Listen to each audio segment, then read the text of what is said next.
Hey guys, welcome back. So I've been getting some requests to do a video on the different styles and also the history on flintlocks. And so there was a variety of different styles. There were trade guns, fowling pieces, there were rifles. So today we're going to do a video on just that, showing the differences between them and also the history behind them.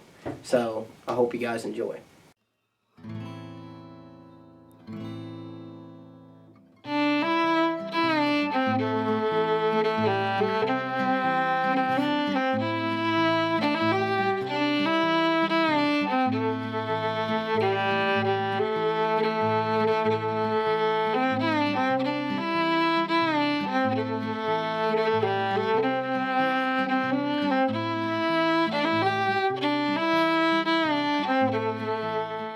So I'm going to start with the fowling piece first. I'm going to go through 4 different styles. So the fowling piece, they've been around for many, many years. This one is actually an original. It was built in 1770 in Birmingham, England. When I worked in Colonial Williamsburg at the gunsmith shop, I actually purchased this off my boss. And this is a really, really cool piece. So fowling pieces, hence the name Fowler, they were known for a fowling piece because they were able to load shot in them, especially duck hunters, things like that.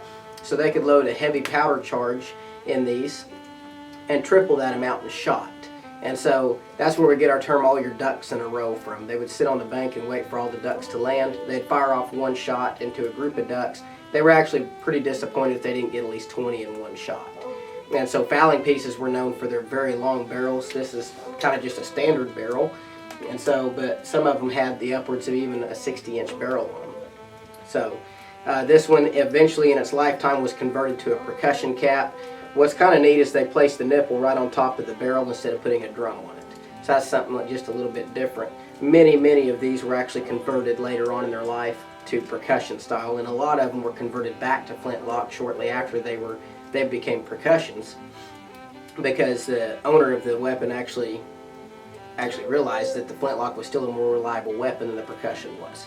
So the fowling pieces were a little more fancier. They were known kind of for their brass hardware. They had just a single loop trigger guard with no rail on it and a very thin wrist, and they usually had a carving behind the tang. They were pretty simple though. They weren't real fancy by any means. This one is actually pretty fancy for a fowling piece. It's got a lot of engraving on the butt plate, and it has quite a bit of engraving on the side plate as well. So, and it still has the proof marks on it where they tested it in England. So it's just a really neat piece. So this style is the trade gun. Trade guns were very common as well. There was, just like the fowling piece, there was thousands of them made and imported here from England and France both. So trade guns were among the cheapest, and you could purchase a fowling piece or a trade gun for typically about £1. And so in the 18th century, if they're stocked out of walnut, typically that's a dead giveaway that it's a European made arm. And so about 90 to 95% of the firearms built here in the colonies were actually stocked in curly maple or just plain maple. And so that's kind of the difference between the two woods. Trade guns were known for their big looped trigger guards, and so we were trading a lot of these to Native Americans, especially during the French and Indian War. There was actually a world war fought over the state of Ohio during the French and Indian War period. Native Americans wanted a big loop trigger guard because they were used to shooting a bow with at least 2, maybe even 3 fingers. So they wanted to be able to at least fit 2 fingers inside the trigger guard because that was what they were more comfortable doing. And so trade guns were also known for their Serpent side plates. And so this is a cast Serpent side plate. The cast ones, to my knowledge, didn't start coming out until the early 1800s. And before then, they were actually, there's actually documentation on Serpent side plates in the 1700s. But typically those were cut out of sheet brass and then engraved to make it look like a serpent. And then in the early 1800s, they started actually casting them and making them look more like a legit serpent. And so once again, it's still a shotgun. So it's you can always tell the difference between a shotgun barrel and a rifle barrel because they're always octagonal to round, typically always. So just like this one, it makes from octagon to round, it transitions. And so typically the gauges kind of varied, and so pretty common gauge was a 20 gauge. And so the original fowling piece that we saw in the last video, that's actually an 18 gauge. So they varied a little bit throughout history. And so, but the good thing, you could load it with shot or ball, either one. And they're actually quicker to load as well. So with trade guns, you could actually get about 4 shots off per minute if you know right where all your stuff is. You didn't have to worry about patching the ball. So this is the Brown Bess musket. So this is what all your British soldiers would have been issued. So typically they had an inlay in the wrist, and it typically had letters and numbers on it simulating what shelf and what slot that weapon goes in, because it's no different than today. We turn our weapons into the armory in the military, and so the British were the same way. So when they weren't using their weapons in garrison, things like that, they would put their weapons up. And so as far as hunting goes, I would never want to carry a Bess for hunting. They're entirely inaccurate, for one. Two, they're a big club, they're really heavy, and so they're just not made for hunting. They're made for combat. And British soldiers were trained to fire 4 rounds per minute. Some companies were even trained to fire 6 per minute. So they were they were more worried about speed more than they were accuracy. So muskets weren't designed to hit an individual man. They were basically made to hit a wall of men that was coming towards them. And so when you fire a sheer wall of lead into another wall of men, someone's bound to hit something. Soldiers weren't ever trained to aim at anybody. They were just trained to level their muskets when given the command and fire when given the command. And so they don't know if they hit or who they hit, and they didn't really care.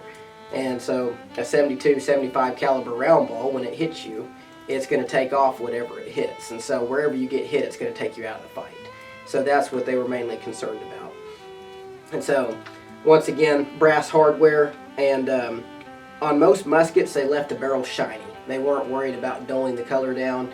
On a lot of fowling pieces and things like that, they either left them what we call in the white, which is shiny, or they would blue the barrels.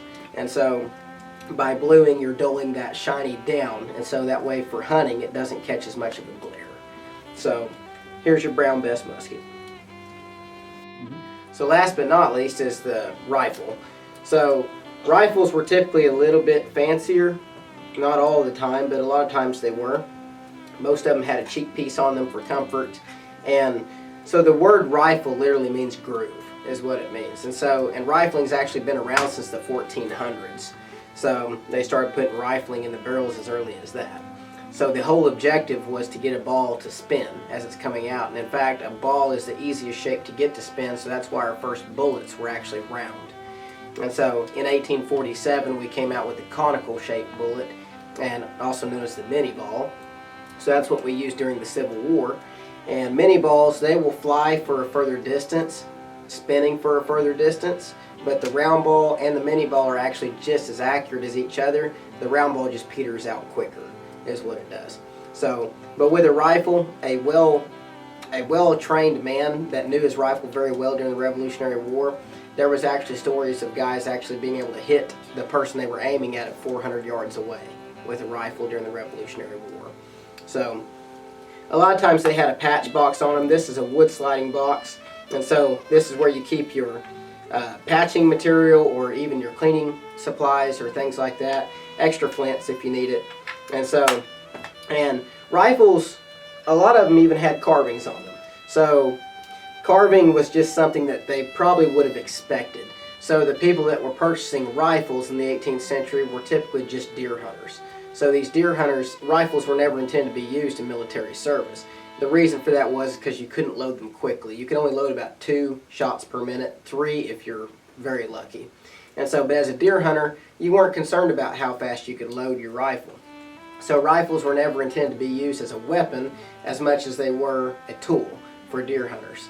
And so these deer hunters needed a very accurate shooting weapon, a very accurate shooting rifle. And so during the 18th century, a 2 to 2.5 pound half-dressed red deerskin was bringing a Spanish dollar.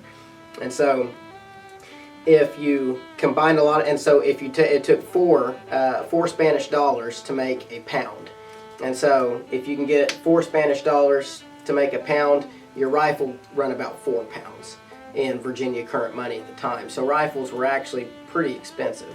And these people that were purchasing rifles or having rifles built for them were dirt poor people. And so when you're spending that kind of money, you would kind of expect to have something a little extra about your rifle. So a lot of times the gun maker or gunsmith would actually add relief carving, things like that, some engraving on the butt plate, just a little bit fancier stuff.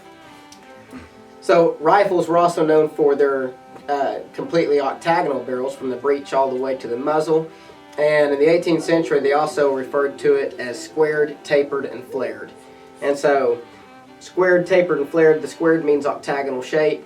And the tapered and flared, they were widest at the breech. They tapered down for 12 inches. That's normally where your hind sight would set. And then it would stay the same width all the way down. The last 6 to 8 inches, it'll start flaring back out gradually at the muzzle again. And that serves for a ramp for your front sight to sit on. And so also it takes all the nose weight out of the barrel, so whenever you throw it up to take your shot, it balances. The entire rifle will balance on one hand. And so that was the good thing about a tapered and flared barrel, was the comfort of it. While you're holding it, walking through the woods, and also while you're aiming at your target, they balance so much better, so for a more precision shot. And so, but yeah, rifles were very accurate. And also, most all rifles were equipped with a loading rod, not a ramrod. And so the difference between a loading rod and a ramrod is a loading rod is wood, typically made out of hickory. So those aren't made for driving the ball down, they're made for pushing the ball down. And so when you start ramming with a hickory rod, you're taking a chance of snapping that loading rod and running it through your hand. So and some guys, depending on what you're using it for, some guys even referred to it as a wiping stick. And so if they're using it for cleaning their rifle at the time, they might call it a wiping stick. If they're using it for loading at the time, they'd probably call it a loading rod. And so whereas like on the Brown Bess musket on the last one that we showed, that was a ramrod made of steel. And so steel was actually made for pounding the ball down. So that way when you're in combat getting shot at, your adrenaline's going, your gun is getting dirty, and it's hard to get a ball down because black powder is so corrosive, and your barrel gets clogged up so quickly from the corrosion of black powder that you got to start ramming that ball to get it seated all the way down on top of the powder charge. If that ball is not seated down all the way on top of the powder charge, you'll blow your barrel up. And so there was lots of remarks of Brown Bess muskets blowing up, the barrel splitting out or blowing up. And one, just because the proof test was not actually proved with as much of a powder charge as they should have when they actually made the barrel. And two, maybe they didn't get the ball all the way down.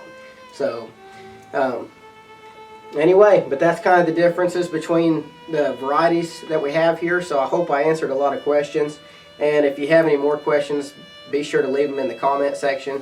And I'll be glad to get back with you and let you know. And if I don't know, I'll figure it out and I'll get back with you. So I hope you all enjoyed. So God bless and have a absolutely Merry Christmas.